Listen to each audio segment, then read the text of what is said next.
Hi, Troy here with Lithogen. This video is for one of my customers who sent us their DVL III. They are wanting to pair it with an Emlid Reach base and rover.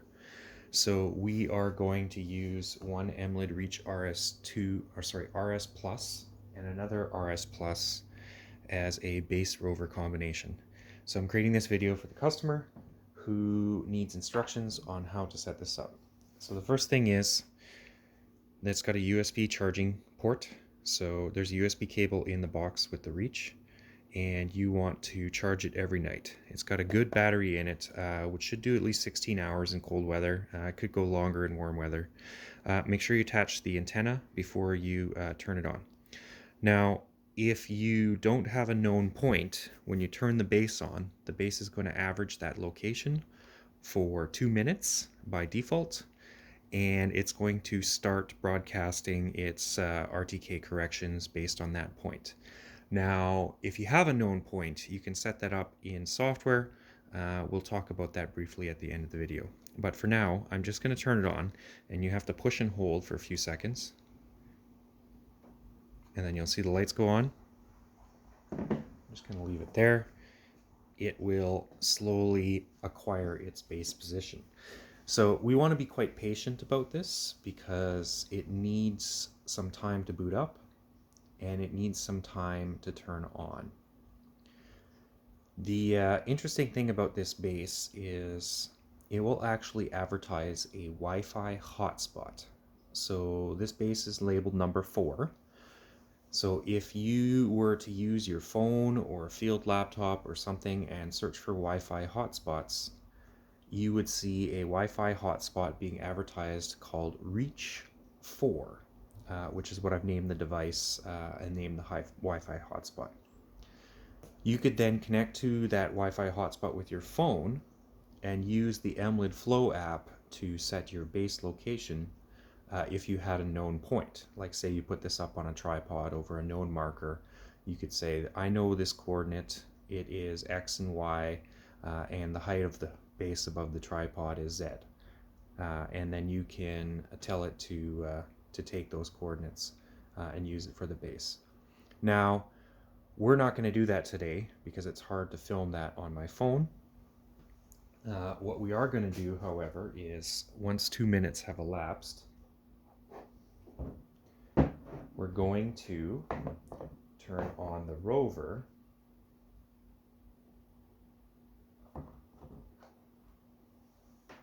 Which again looks identical. In fact, they're identical units, they're just configured differently. Again, we'll have to push and hold power. The difference is here, the rover has a serial cable coming out of it, which is going back into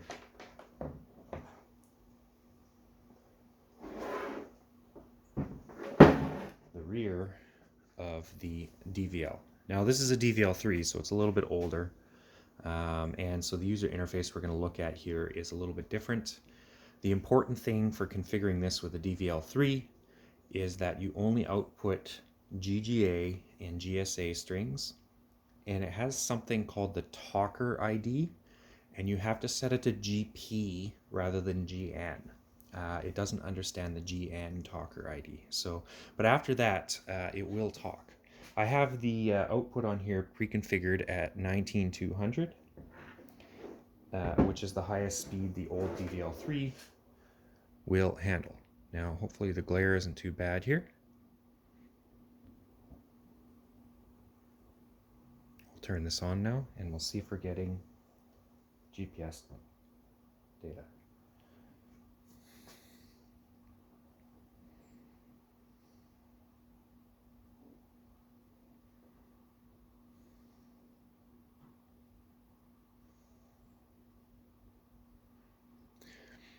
So the customer actually has 2 different firmwares installed here, and you can select them.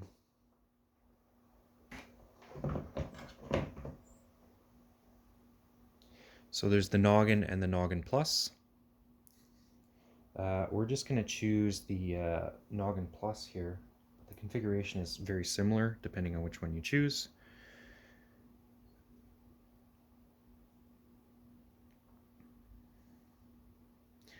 So Noggin Plus setup, GPS parameters. So it's set to 19.2. I have it set to every 10 traces, but you could set that to whatever you'd like.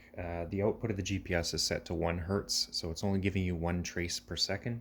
If you're collecting more traces faster than that, they just won't have GPS data attached to them, and you'll have to, well, the software will automatically interpolate between them. It needs to be set to 1900, 8, none, and 1, and the end string is GPGSA. If we go to system test number 1,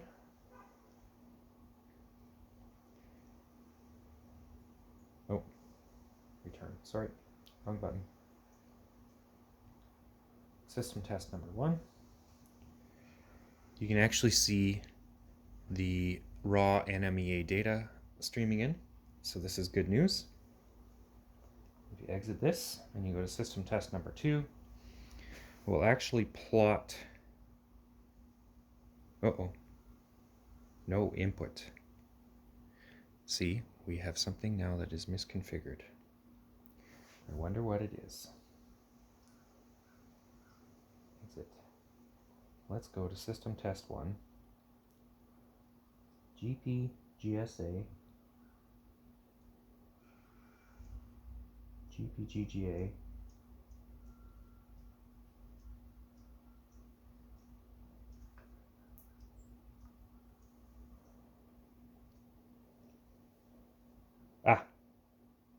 now we have coordinates. Okay, so maybe we just had to wait a second. Yeah, so we have coordinates, latitude, longitude, altitude, the time. It's actually plotting it there, so it will tell you what kind of coordinates you're getting.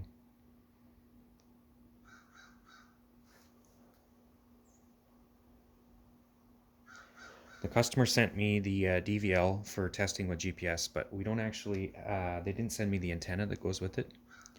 So we can't actually do the antenna test properly, but let's see if we can anyway.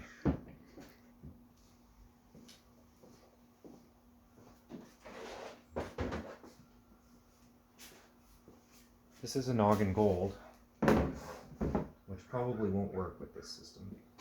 I don't have any of the old Noggin Pluses. Or Noggin Silvers, I guess.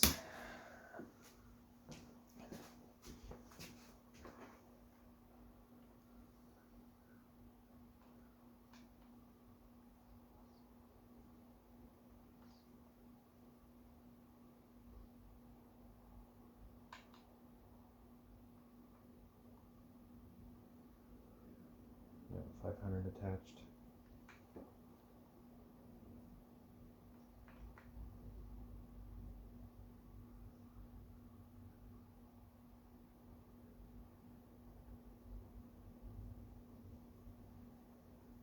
There's no memory card in here, so we're going to run without saving and see if this works.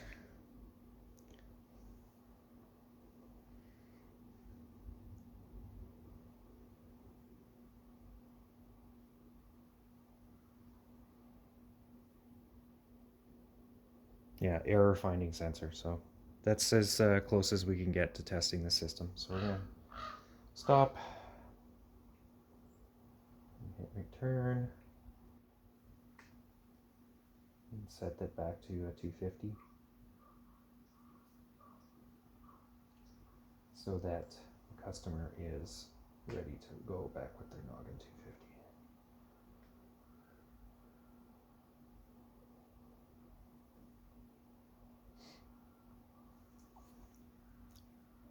And that is everything for this video. Just note that when you're shutting off the Emlids, you will have to push and hold for some period.